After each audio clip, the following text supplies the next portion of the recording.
We're under 5% of representation in STEM. Hispanic men and women really have one of the lowest numbers in terms of representation in STEM. And as a Hispanic man, I'm always trying to provide these groups with a lot of resources, a lot of information, and overall just someone that represents this group of engineers. So I was very happy to give a presentation to a group of students a few weeks ago, where I went to school, South Dakota State University, and it was a great conversation because the class was mainly minorities, and as someone that came back in 2012 to the U.S. to study at this university, I didn't find that Hispanic men and women were represented at the time. Now into my career, it's been great to see a lot of men and a lot of women doing some great work, and overall just giving the opportunity to these students to see someone like them succeed in engineering. So I was very happy to give this presentation, and I hope you enjoyed the conversation that the presentation I was able to give to these students. So welcome back to another episode of the Engineering Future Podcast. I'm your host, Duque, and this week I bring a presentation with a group of students at South Dakota State University. I was very happy to come back to the place that I graduated with and give a presentation about this really important topic in engineering and overall in society as a whole. So hope you enjoyed the conversation. But before we start today's episode, PPI recently relaunched the website, and as you know, I've been a partner of PPI for a little while now, and they're doing some great work to share resources and everything for the PE, the FE, and the ASCE exam. And I recently took the PE exam. I actually used some of the resources, so I will be sharing a little more information kind of later on about my experience taking the exam, all the resources that I use. But go to PPI if you're thinking about taking the exam or preparing to take the exam here in the next few months, and check out all the resources they have, because they really are expanding the library with courses, books, and everything. And it was a great platform for me to study and learn from all the things they're doing, including the blog posts about a lot of information about the exam, as well as just a lot of resources and books and everything that really helped me be really prepared for this exam. So go check them out. I have a link in the description below, or go to luisfelipeduque.com/PPI2pass, and you'll get a 15% discount on most of their products. So great resource, and thank you, PPI, for being a partner of the podcast and for supporting the show. So before I start the episode today, I just want to give you a huge thank you for the support, for all the reviews on iTunes and Apple Podcasts. It really helps the show grow and get the word out there. So if you haven't done so, make sure you rate the show on Apple Podcasts. Give it an honest review. I read every single one of them, and it just helps me improve the show and improve the quality of the content that I'm putting out there. So thanks so much for taking the time, and without further ado, let's jump right into the presentation for today. Welcome to the Engineering Our Future Podcast, a podcast where I bring you relevant content from personal experience and guests to help young engineers, students, and international students succeed in their careers. Give you a quick introduction of who I am and what I've been doing in the past few years after I graduated. So I'm originally from Colombia. I came to the US back in 2012. I studied civil engineering at SDSU.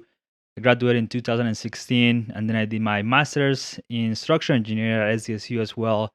And I graduated in 2017 with that. I did a research using drones to inspect bridges, and it was just a great opportunity to see some of the industry, technology, and everything kind of going on during my research. After I graduated, I moved out to Colorado, where I live right now. I work as a bridge engineer in Boulder, and we do a lot of dismantling of bridges, a lot of retrofits, and just temporary structures related to bridges. I was part of the team that helped the I-70 here in Denver being deconstructed. They're replacing it with a new viaduct, and right now I'm actually working on the Golden Gate Bridge, which is a really exciting project. We're doing a lot of temporary structures, removing some of the maintenance travelers, and doing just a lot of different things on the structure. So that's been kind of a fun project that I've been able to be part of. And as an engineer, I've been able to be part of different committees at the national level with the American Society of Civil Engineers, in business practices, leadership, and just different activities, student initiatives. And that's something I've been able to accomplish just because I've been actively looking for those opportunities, and it's been a really rewarding experience. I've also been able to be involved with Engineers Without Borders since my college days back in 2014. And I've worked in projects in Bolivia, Puerto Rico, Guatemala, Colorado, and South Dakota. So it's been a lot of fun just to be part of those projects. And I'm just kind of giving you this background because I'll be touching on some of the things that I failed on when I was a student, and some of the risks that I have to take, and some of the rewards that came from those challenges when I was a student. I know, as an international student, as an introvert, as someone who is very shy, when I first came to US, it was hard to imagine I'll be where I am right now, and it was hard for me to imagine I was going to be able to accomplish all of these great things that have come with all of that. And even last year, I was named one of 10 new faces of civil engineering because of all of these volunteering and all of these activities I was able to accomplish. So, with that being said, just keep that in mind as I go through some of my story when I was in college, and even when I graduated, and understand that every engineer started as a student, every engineer out there, even the greatest engineers failed many, many times before they actually accomplished something great. So I just want to start talking about something that I was researching as I was preparing for this presentation, and on basically psychology of taking risk, and why is it so hard for us to take risk and just get out of our comfort zone. And when I was reading this article, it was really interesting to hear that as we grow up, if you look at children and when you were younger, you probably were very active, taking a lot of risk, playing around. You didn't care too much about the consequences of some of the actions we were doing. And they talk about having about 80% of the cells were those cells that were inclined to take risk, were inclined to seek new opportunities, new activities, because we are in the learning phase of our careers. So as we grow up, those cells, this number of cells start diminishing, and we become more risk averse, and we basically overthink a lot of the things we're trying to do. And as an introvert, it's very clear to me why that happens. And another great resource that I've read recently was the book Quiet by Susan Cain. It's a great book that dives a lot deeper into psychology of introverts and extroverts and how our brains are different. But my point is, it's in our biology, it's in our nature to be afraid of taking this risk as we grow up. As introverts, we are very analytical. We like to overthink things a little bit, and we also don't like to go to big events like networking events or conferences because, especially me, I really don't like small talk, and it's really hard to go to these events and socialize and be active with all the people around there. So those two things kind of to keep in mind as well as we go through this presentation.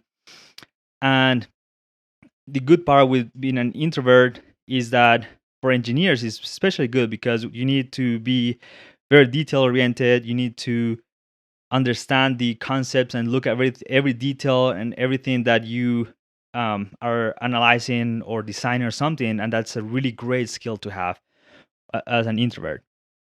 And the last thing I want to say there is it's normal to be afraid of taking risk. I was terrified when I first came to US on the new experiences, the new challenges and everything. But without those risks, without failing, you're never gonna know what's past that. You're never gonna learn to overcome those fears, and never gonna learn to overcome them and basically grow as you move on your career. So now let's just talk about a little bit about my journey as a student when I first came to US, because there were two really critical points that really made me think that I was never going to become an engineer. And the first one was when I first came to US. I don't know if this is true for everyone, but for international students, there is an exam that you take, and then you get placed in English and math. And English, I was okay. I placed in English 101, which is basically the starting point for everyone. In math, on the other hand, I started in college algebra, which was a huge hit for me. I was very devastated because that meant I couldn't take Calc 1 during my first semester, which meant I couldn't take some of the classes during that fall and next spring, which meant I was going to delay some of those classes for a year, and I think was going to delay my career or my degree a full year. And I was really devastated as a new student in the U.S. Someone that is very shy and very introverted. That kind of pushed me further into that risk averse mentality. But I decided to take that opportunity to maybe reinforce my math skills. I always thought I was pretty good at math. I basically got straight A's all through high school. But I just took 6 months after school to play tennis and find a scholarship and everything. And I basically forgot about some of these concepts. So it was a good opportunity for me to reinforce those skills and to just be better on the more advanced classes. So to keep up with the schedule, I decided to take Calc 1 during the summer, and I passed it. I didn't have any issues with that. But that's when the second point and the second crucial moment in my career as a student kind of came into place. Because when you finish Calc 1 and are going into Calc 2, and I believe from Calc 2 to Calc 3 as well, there's an exam to assess how much you learned in the previous class. And unfortunately, when I took that exam, I got a 0 out of 20. I had not remember anything from the summer. I had completely forgot everything. And I remember Dr. Bisek, which was my Calc 2 professor, told me that I should go back and take Calc 1, which will mean I will be a lot more delayed in my career as a student. I decided not to take Calc 1 again, but instead I decided to just put all my effort into Calc 2. I knew it was going to be one of the hardest Calc out there from my friends that have taken it on the spring. But I was committed to make this happen, and I obviously was devastated after he told me that, after I basically handed him the exam with nothing on it.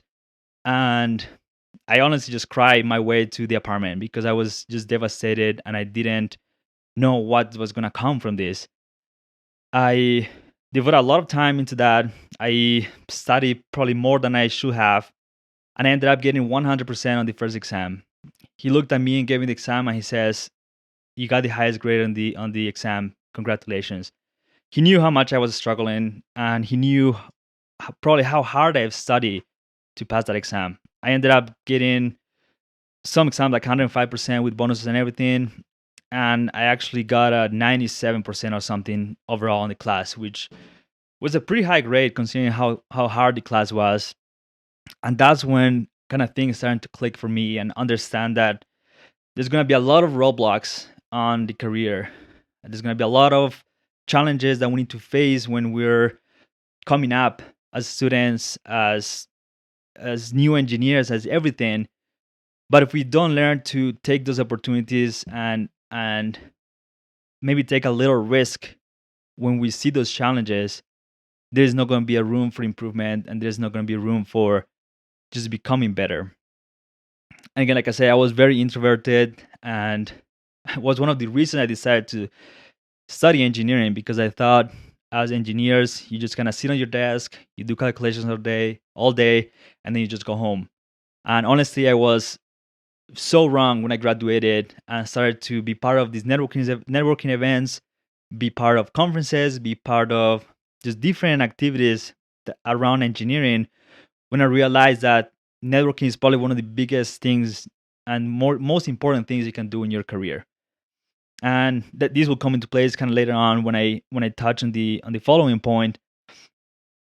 But this just shows you that I believe I've had a good career so far, pretty successful for how young I am.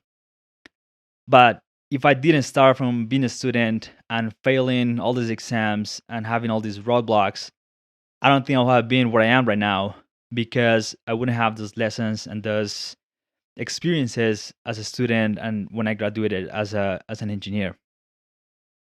And that just tells you that basically everyone comes from a place of, or most people come from a place of failure, and without that failure, it's really hard to learn and to progress in your career. If you look at engineering as a whole, our profession is founded on thousands and thousands of years of just failure, trial and error, and coming back to previous designs and learning from them. So taking risks and failure is it's basically the foundation of our career of in engineering.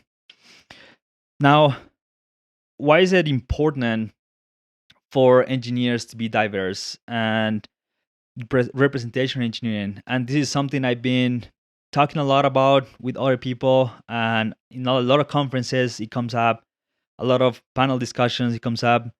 And for me, it was really hard to see myself as an engineer when I was in school, because I didn't see other Latinos and other Latinas doing the things that I wanted to do. So I made it a big mission of mine to be that person for as many engineers I can. And I've created resources, I've created just being part of these committees and being part of these activities. I'm just showing other people that it's important to have a wider diversity in engineering.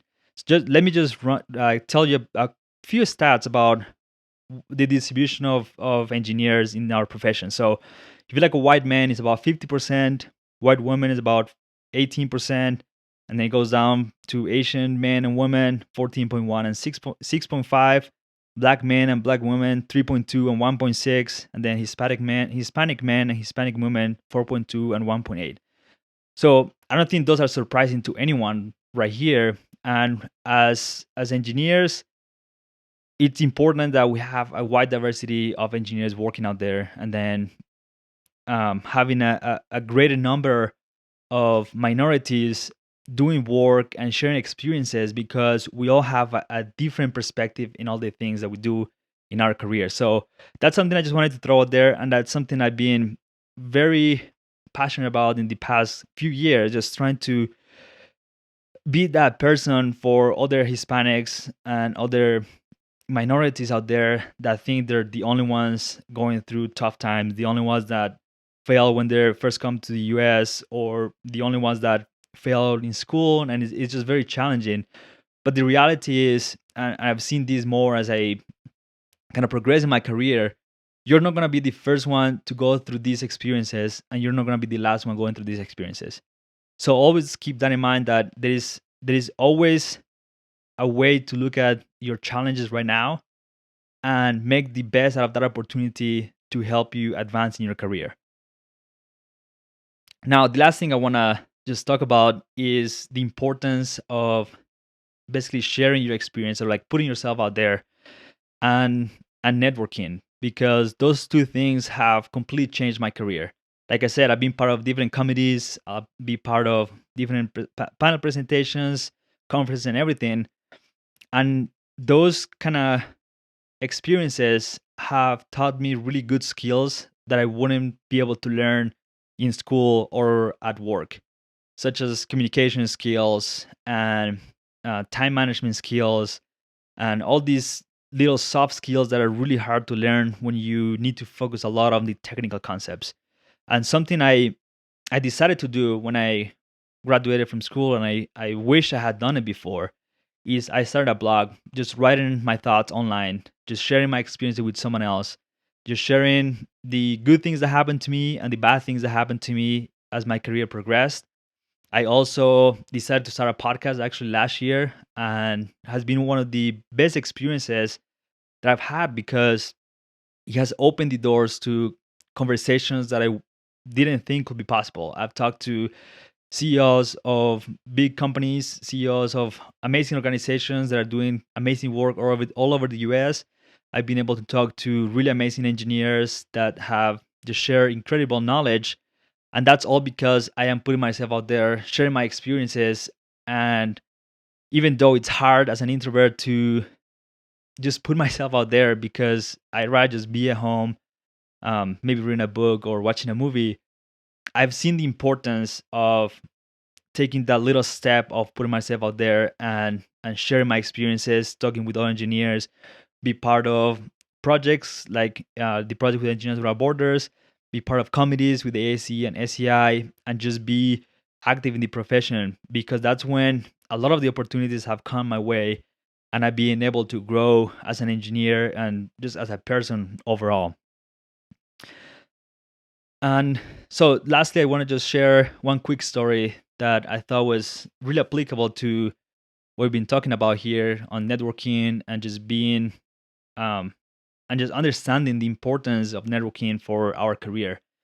I know as engineers, again, like I said, we typically don't hear engineers being extroverts or being happy in groups of thousands of people, but networking and knowing other people around, it's super important. And I really found this especially important back in 2019, just almost like 18 months ago, when the company I was working for decided to close one day because we were losing a lot of engineers, and they basically closed. I will always say overnight. It was completely unexpected, and I was able to find the job that I have right now because I already knew the owner of the company. I have already interviewed with them. I had stayed in touch with them. We had emailed back and forth a few times after they decided to hire someone else. And I reached out to him just hoping at least he will maybe expose me to his network and just get a little more insight into the opportunities at the company at that point. And within 48 hours, I already had an offer from him and I already accepted the job.